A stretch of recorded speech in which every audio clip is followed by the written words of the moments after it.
Hello friends, welcome to our past coaching channel. Today we are going to discuss about function, its definition, meaning and domain, codomain and range. सबसे पहले हम function को intuitively समझते हैं कि actual में function हमारे as a real life में कैसे काम करता है। देखिए, फंक्शन एक तरह इंट्यूटिवली मशीन की तरह काम करता है। जैसे मैं एक यहाँ पे मशीन बनाने जा रही हूँ।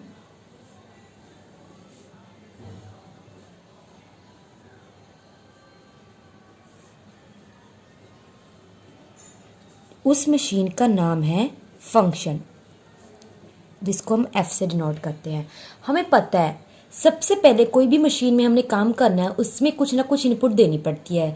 जैसे आप देखते हो, आप जो आजकल के बच्चे लेज चिप्स वगैरह काफ़ी खाते हैं, तो वो चिप्स सबसे पहले ऐसे नहीं कि वो डायरेक्ट ही बन जाते हैं। उसके लिए सबसे पहले पोटैटो को पील करना पड़ता है, फिर कुछ मशीन में प्रोसीजर चलता है, देन एंड में क्या है, पैकेट में पैक होकर आपके पास मार्केट में अवेलेबल हो जाते हैं। वैसे ही सबसे पहले फंक्शन के लिए आपके पास एक इनपुट होगा। हम कुछ इनपुट दे देंगे, वो अंदर जाके मशीन में उसका कोई प्रोसीजर चलेगा। वो एफ पे डिपेंड करता है। जैसे डिफरेंट मशीन डिफरेंट काम करती है, वैसे एफ जो रूल है वो भी डिफरेंट काम करता है।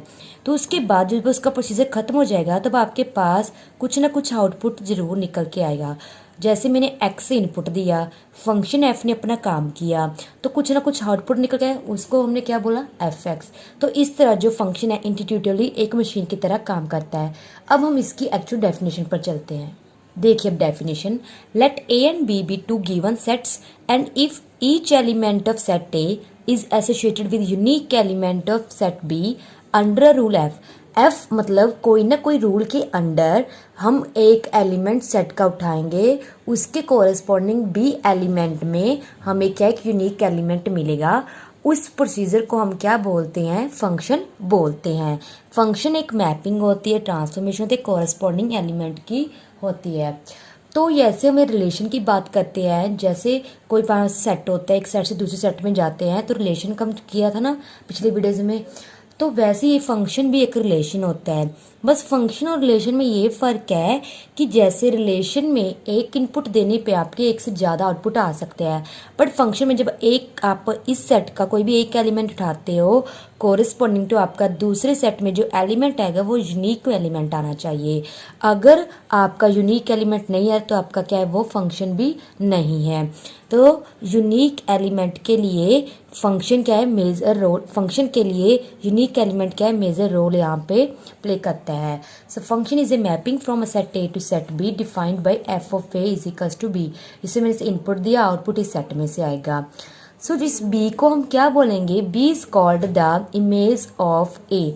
मतलब जैसे मैंने क्या है, एक मशीन में ए को पुट किया, एफ ने काम किया, तो जैसे इसकी इमेज, यहाँ पे कोई मिरर है, वो एफ ने इस पे एज ए मिरर काम किया, तो बी निकल के आया, तो ए की इमेज हमारे पास क्या आई, बी आई। वैसे ही अगर हमने उल्टा देखना हो, बी क्या है, बी ए का प्री इमेज है, तो ठीक है ना, हम sorry, A is the pre image of B. B क्या है, बी इमेज है ए की, ए क्या है, ए है प्री इमेज बी की।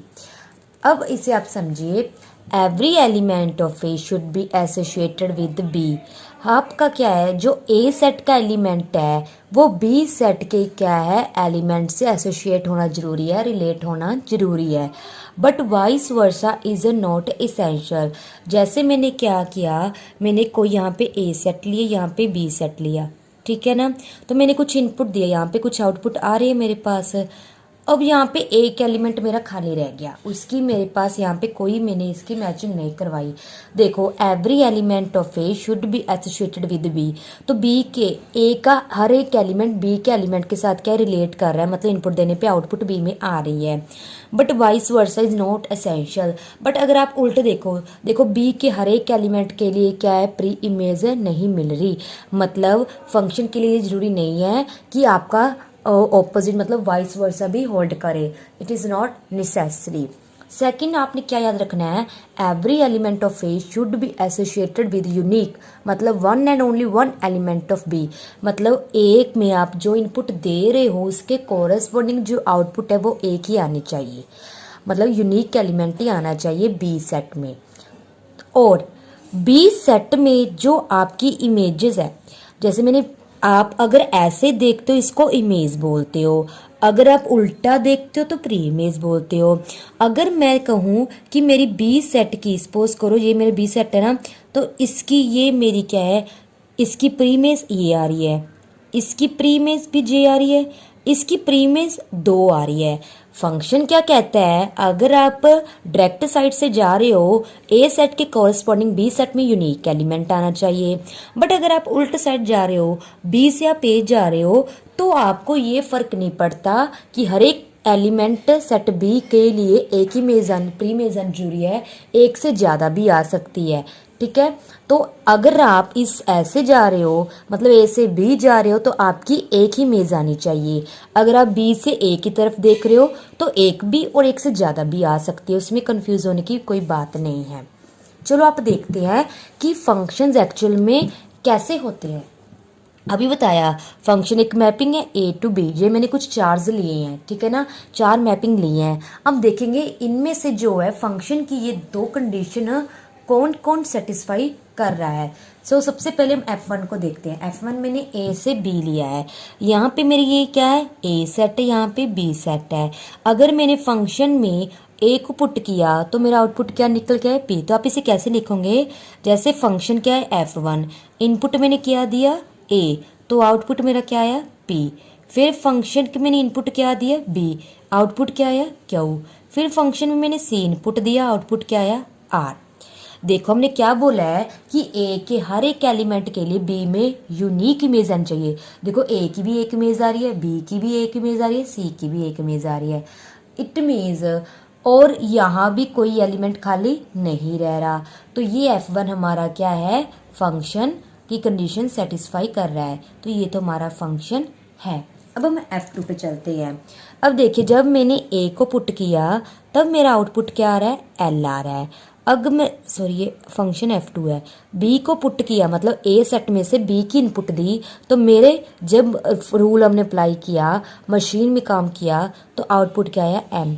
F2 में अगर मैंने सी पुट किया तो एक बार एन दे रहा है, एक बार क्या दे रहा है, ओ दे रहा है। देखो पहली बात, ए के हर एक एलिमेंट की इमेज आ रही है। दूसरी बात, इमेज क्या आनी चाहिए, यूनिक आनी चाहिए।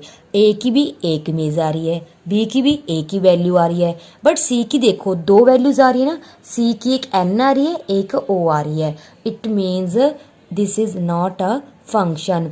हर एक एलिमेंट जो सेट ए का, इधर से सेट ए का जो हर एक एलिमेंट होगा उसका सेट बी के कोरस्पॉन्डिंग एक ही इमेज आनी चाहिए। कहने का मतलब अगर आपको ऐसे मैपिंग देना तो आपका ऐसे ऐसे मतलब 2 एरो नहीं निकलने चाहिए।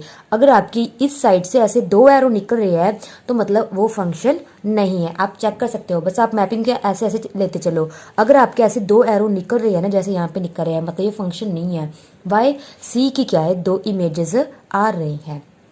अब नेक्स्ट चेक करते हैं हम, हमारे पास जो F3 है, F3 में जब मैंने A पुट किया तो मेरे पास W आ रहा है। F3 पे मैंने B पुट किया तो मेरे पास X आ रहा है। F3 पे मैंने C पुट किया तो Y आ रहा है। F3 पे मैंने D पुट किया तो भी Y आ रहा है। सबसे पहले A का कोई भी एलिमेंट खाली नहीं रहा, हर की इमेज आ रही है। अब चेक करनी है कि सबकी एक इमेज आ रही है ना। देखिए A की भी एक इमेज आ रही है, B की भी एक इमेज आ रही है, सी की भी एक इमेज आ रही है, डी की भी एक इमेज आ रही है। अब इसमें कंफ्यूज मत होना, 2 एलिमेंट की सेम इमेज आ सकती है फंक्शन में। मैंने क्या बोला है कि आपका ऐसे नहीं बनना चाहिए। अगर आपका ऐसे बन रहा है, दो एरो निकल रहे हैं तो फंक्शन नहीं है। आपका अगर ऐसे ऑपोजिट साइड से दो एरो निकल रहे हैं तो फंक्शन हो सकता है। इट मीन्स ये हमारा क्या है, फंक्शन है। अब लास्ट चेक करें हम F4 को। F4 में जब मैंने A पुट किया U आ रहा है, F4 पे जब B पुट किया कुछ भी नहीं आ रहा, F4 पे जब C पुट किया डबल यू।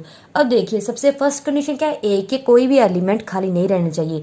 यहाँ पे तो B की इमेज ही नहीं आ रही, it means this is not a function. So friend मुझे लगता है कि इतनी डेफिनेशन और मैपिंग करके आपको क्या फंक्शन का मीनिंग पता चल गया होगा। अब हम करने जा रहे हैं इसकी डोमेन, कोडमेन एंड रेंज। अब देखिए फंक्शन की डोमेन, कोड में नेम, जैसे आपने रिलेशन में किया था सेम टू सेम फंक्शन में भी वैसा है। डोमेन, कोड में नेम। वाई फंक्शन भी एक रिलेशन की ही टाइप है, एक पर्टिकुलर टाइप आ जाती है। A function F is defined from a set A to set B, that is function एक मैपिंग ली ए सेट्स और बी सेट से। तो हम जो ये वाला सेट होता है जिसमें से हम इनपुट दे रहे होते हैं उसे हम क्या बोलते हैं, domain of the function F. And जो सेट बी हमारा होता है जिसमें से हमारी आउटपुट बाहर आ रही होती हैं उसे हम क्या बोलते हैं, कोडमेन ऑफ द एफ। और जो एफ लगाने पे हमारे आउटपुट्स आ रहे होते हैं उनकी जो कलेक्शन बनती है उसको हम बोलते हैं range of the function F. In other words domain क्या है, जितनी भी एक्स की पॉसिबल वैल्यूज आपके पास अवेलेबल है उसे हम कहते हैं डोमेन, जिसके लिए हमारा फंक्शन एग्जिस्ट कर रहा हो। रेंज क्या होता है, for all values of x all possible f x. देखो possible values of only x domain, possible values of f x, because f के लगने के साथ वो बी में चला जाता है, बी में चला जाए तो रेंज की डिस्कशन होने लग जाती है। For all values of x, x की जितने भी आपके पास वैल्यूज है वो पुट करने पे जो आउटपुट आ रहे हैं उनकी कलेक्शन को हम क्या बोलते हैं, रेंज बोलते हैं।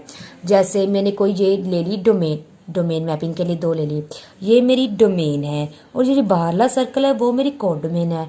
आपको पता है जो आपका कोडमेन होता है वो ऑलवेज क्या होता है, सबसेट होता है रेंज का। उसका कुछ पार्ट भी हो सकता है, उसके इक्वल भी हो सकता है। जैसे यहाँ पे हम कर रहे हैं रेंज हमारी की इसके अंदर ही आएगी। तो आपकी जो डोमेन की, जैसे हम इमेज बना रहे हैं, इमेज मतलब उसकी शेडो, शेडो देख रहे हैं, शेडो क्या है, ये रेंज में जा रही है और रेंज किस में जा रही है, कोडमेन में जा रही है। एक एग्जांपल देख लीजिए, ए मैपिंग ली बी से और हमने कोई फंक्शन अप्लाई किया। ए किसके साथ मैप हो रहा है, पी, बी किसके साथ मैप हो रहा है, क्यू। तो आप ऐसे लिख सकते हैं F of A is equals to P, B put करने पे क्या आया, क्यू, सी पुट करने पे क्या आया, आर, डी पुट करने पे क्या आया, एस। तो जो इनपुट दे रहे होते हैं हम वो सेट है हमारा क्या होता है, डोमेन। तो डोमेन में एलिमेंट क्या आ गए, ए बी सी डी। चलो फंक्शन की भी डेफिनेशन दे लेते हैं, अभी सेटिस्फाई कर रहा है या नहीं कर रहा। ए में कोई एलिमेंट खाली नहीं है और ए की सबकी क्या है, एक ही इमेज आ रही है। बी का अगर एलिमेंट कोई खाली रह भी रहा है तो भी हमें कोई चक्कर नहीं है, मतलब हमारा फंक्शन की डेफिनेशन दोनों सेटिस्फाई हो रही है। ए का कोई एलिमेंट खाली भी नहीं है, सबकी इमेज यूनिक आ रही है। जो हमारा सेट है जिसमें से हम इनपुट देते हैं वो हमारा एक्चुअल में होता क्या है, डोमेन होती है। तो ए बी सी डी क्या होगी, डोमेन। इसे आप क्या लिख सकते हो, डी पैर में एफ सफिक्स, मतलब डोमेन ऑफ एफ। कोड में जिसमें हमारी रेंज जारी होती है, मतलब जे सेट भी, पहला सेट डोमेन का होता है, दूसरा सेट कोडमेन का होता है। क्या है, पी क्यू आर एस, पूरा सेट हमारा कोडमेन है तो पी क्यू आर एस, इसे हमने क्या लिख दिया, को डोमेन ऑफ एफ। अब हमने रेंज, रेंज क्या, जो आपकी क्या, सॉरी फ्रेंड्स यहाँ पे डी की इमेज आर आ रही है।